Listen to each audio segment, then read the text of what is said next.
Growing up, I always knew my mom favored my younger sister over me. Still, I tried my best to support her, feeling an obligation to do so after everything she did for me. But everything changed when my sister decided to move back home. Without hesitation, my mom turned on me. She yelled, "Get out of here, you leech. I'm done with you. If this is what you want, I'll make you pay for every grudge I've ever held against you." My name is Aurora, and I'm 30 years old. After finishing college, I found a stable job and continued living with my mom. My dad passed away a few years ago, and my younger sister, Zara, has her own family now. I had planned to move out too, but after Zara married, I stayed to look after my mom. I couldn't bear to leave her alone.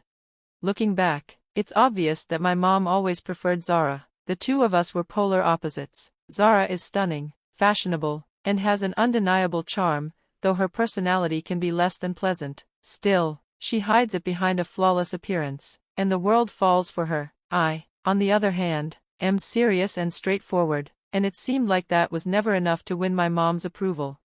After Zara got married and moved out, my mom began to complain constantly. She'd say things like, "I wish I could live with Zara instead of you. Why does she have to be so pretty? And you, well, you have nothing to offer." I miss Zara so much. It stung, especially because I was the one working to support both of us financially. One day, I couldn't take it anymore. "Mom, I know you think Zara is perfect, but you don't need to tear me down like that," I snapped. Instead of calming down, my mom's anger flared. "If you were even half as good as Zara, I wouldn't have to put up with you every day," she yelled. "You don't even have real problems. You've been living here since Dad passed, and now you're acting like you're doing me a favor." I didn't mean it that way. I tried to explain. "I'm here because I have no choice. If Zara hadn't gotten married, I wouldn't still be living here." My mom scoffed, cutting me off. "Enough. The house we live in was rebuilt just before my dad died. While it's in my mom's name, I'm the one paying off the remaining mortgage." But that didn't seem to matter to her. All she did was compare me to Zara, criticizing me at every turn. I was close to my breaking point, living with a mother who made me feel unwanted every day. Yet, I couldn't leave her. There was a reason for that. When my dad died, my mom was crushed. She barely ate, cried for days, and became so weak that everyone was worried about her. I felt an immense responsibility to care for her. I told myself I had to be there for her, not just as her daughter, but as the eldest. For my dad's sake, I promised I would protect her no matter what. Even though her words hurt, I couldn't bring myself to hate her. She was my only parent. Then one day, out of the blue, Zara and her husband showed up at our house. As soon as Zara saw our mom, she burst into tears and said something that shocked me. "Mom, we're struggling. We're having a really hard time making ends meet," she sobbed. My mom's face immediately filled with concern. "What's going on?" Zara sniffled. "My husband lost his job, and we can't afford our rent anymore." "Oh no, that's awful," my mom said. "I don't know what else to do. Can we stay with you for a while?" Zara pleaded. Before I could say a word, my mom enthusiastically responded, "Of course, my precious Zara is in trouble. You can stay here." Zara smiled through her tears, hugging my mom. "Thank you, Mom. I love you so much." My mom's joy was evident as she embraced Zara. It was clear they had made the decision without considering me, as if I didn't matter. Frustrated, I spoke up. "Wait a minute, Mom, I live here too. You can't just invite them to move in without asking me." Mom looked at me coldly. "So what?" I was stunned. "Mom, 2 more people are going to move in. Where am I supposed to go? I have my own room." "I don't care what you think," she snapped. "This house is in my name, remember?" "That's true," I began, but she cut me off with a sigh. "If you don't like it, Aurora, maybe it's time for you to leave." Her words hit me like a punch to the gut. "What? Are you serious?" "You heard me," she said, unfazed. "You were just a stand-in for Zara when she wasn't around. Now that she's back, I don't need you." Her words sliced through me. I couldn't believe how easily she dismissed me after everything I'd done for her. "That's cruel. You don't have to talk to me like that," I protested. "I don't need a leech like you around now that Zara's back," she replied coldly. "I have no use for you." Her words left me speechless. How could she say such things after all the years I'd spent taking care of her? I had dedicated so much of my life to supporting my mom, while Zara barely lifted a finger after she got married. Yet, despite everything I'd done, Zara was always my mom's favorite. The realization that she could so easily cast me aside was almost too much to bear. Tears welled up in my eyes, but I fought to hold them back. Then, Zara, watching the situation unfold, chimed in with a smug grin. "Sis," she said, her voice dripping with that insufferable tone I'd always hated. "Mom's right, why don't you just get lost?" What? I asked, disbelief evident in my voice. "You heard me," Zara snapped. "There's no room for you here now. We don't need you. I'm the one who's been supporting Mom all this time," she added, her voice trembling with a mix of fake hurt and frustration. She rolled her eyes. "So what? Mom wants to live with me now. You're just a nuisance. Just go. You're nothing but trash." Without a second thought, Zara turned back to my mom and her husband, and the three of them began planning her move-in, discussing things like a big barbecue to celebrate. I stood there, invisible, a ghost in the room. "I'll pick up the meat for the barbecue," Zara said with a chipper tone. "Sounds great," my mom replied, her voice completely ignoring my presence. It was as if I no longer existed. They laughed and chatted, as though I was invisible. Then Zara turned back to me, her patience clearly running thin. "Hey, why are you still standing there? Didn't I tell you to get out? But you can't just throw me out like this," I protested, my voice shaky but firm. We don't need a parasite like you hanging around. She sneered. "Just leave, give us some space, be out by the end of the week. That should be enough time, right?" Her words were like daggers. I clenched my fists, fighting the urge to break down in front of them. I wouldn't give them that satisfaction. With a heavy heart, I nodded and walked away, but the pain of betrayal lingered. As I started packing, I overheard them planning a vacation. "We'll be gone for a few days," my mom said casually. "Just make sure you're out by the time we get back." It felt like the final blow. To my mom, I was just a burden, something to be discarded now that Zara was back. All these years of trying to be the good daughter, and yet, nothing I did was ever enough. In that moment, the sympathy I once felt for her vanished, replaced by a deep, burning desire for revenge. With newfound resolve, I made my move. I immediately contacted a moving company and arranged to leave while my mom and sister were away. The movers arrived, looking at me curiously. "Are we taking everything?" one of them asked, noticing the amount of furniture being packed.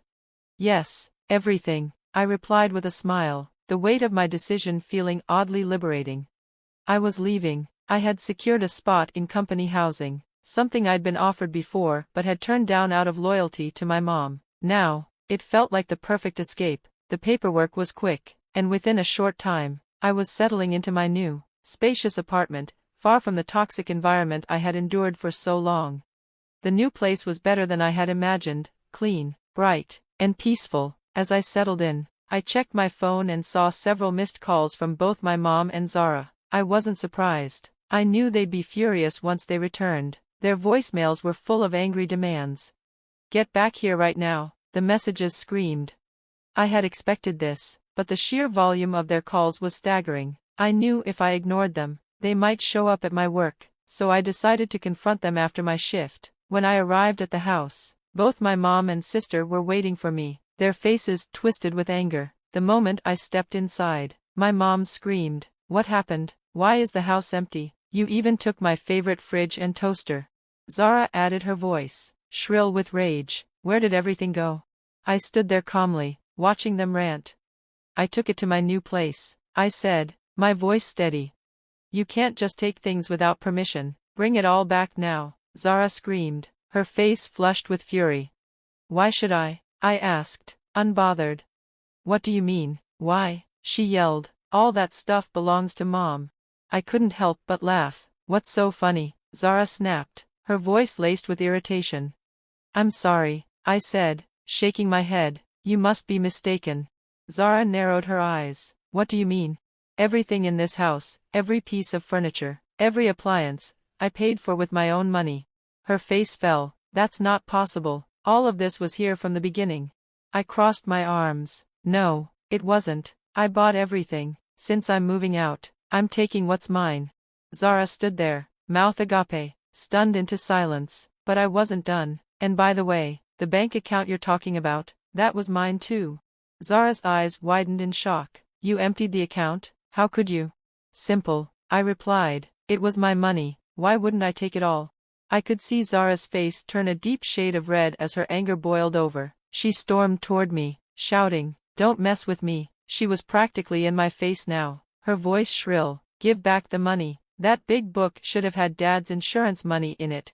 I blinked, confused. "What are you talking about? The money? It's not there," I said flatly. "Of course it's not," I added bitterly. "That money's long gone."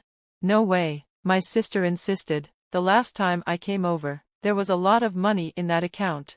That was just me adding in some of my own earnings bit by bit, letting it grow over time," I explained. "But Dad's insurance money, that's been gone for ages." Zara's eyes widened in disbelief, and my mom, caught in the spotlight, quickly looked away, guilt written all over her face. "Mom, is this true?" Zara asked, her voice trembling. "Well, my mom fumbled, unable to meet Zara's gaze, realizing that my mom wasn't going to answer. Zara lost it. "What the hell, Mom? I came back here because I thought Dad's insurance money was still here." My mom tried to calm her down, muttering, "Just calm down, Zara." "How can I calm down?" my sister shrieked. "You're the one who wasted all of Dad's money. What are you going to do now?" I just wanted us to live together again and be happy," My mom mumbled. looking down. "Yeah, sure," Zara shot back, her words sharp and bitter. "You came back because you wanted to live with me, right? Are you kidding me?" Zara snapped again. "I only came back because I needed to pay off my debts." "Debts?" I repeated, shocked at the revelation.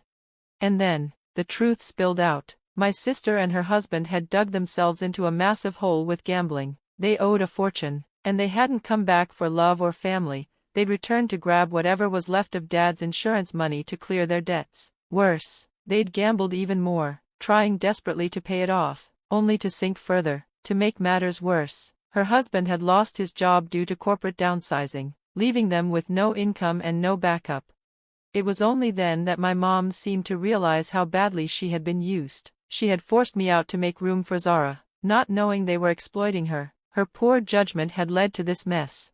"Well, now you understand, right?" I said calmly. "There's no more insurance money. All that's left is the mortgage on this house." Without warning, Zara burst into tears and rushed toward me, desperate. "Wait, sis, please. My husband and I are buried in debt. We can't pay the mortgage. On top of that."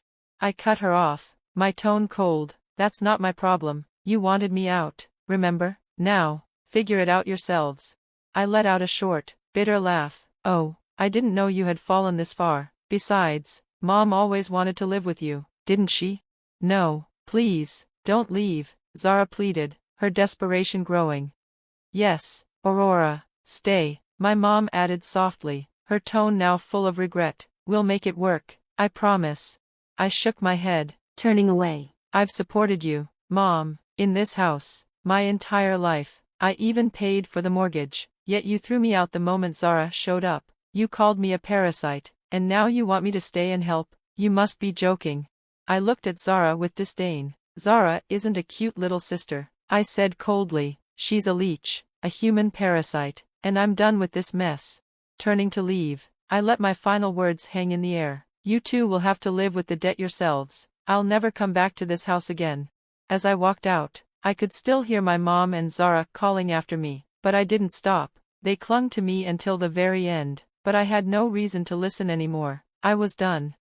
A month passed since that day. My mom and sister, realizing their mistake, had to start working part-time jobs just to scrape by. Even with both of them working, it wasn't enough. They had no choice but to sell the family home and move into a small, cheap apartment. Life there wasn't pleasant. The tension in the house was palpable. Zara would snap at my mom. "If you hadn't thrown Aurora out, I could have used her help."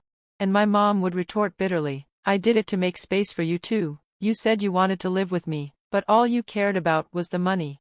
Their arguments grew more vicious by the day. Neither of them could survive without money, and without me, they had nothing. The three of them, my mom, Zara, and her husband, barely had enough to eat most days. They couldn't afford new clothes, let alone luxuries. Meanwhile, My life had completely turned around. Moving into company housing was the best decision I'd ever made. My commute to work was shorter, and I had more time for myself. I felt a sense of peace I hadn't known in years. Looking back, I realized that being kicked out of my parents' house was the best thing that ever happened to me. I'm living a fulfilling, happy life now, and for the first time in a long time, I'm focusing only on my own happiness. So, in a strange way, I'm grateful they pushed me away. It gave me the freedom I needed to live a better life.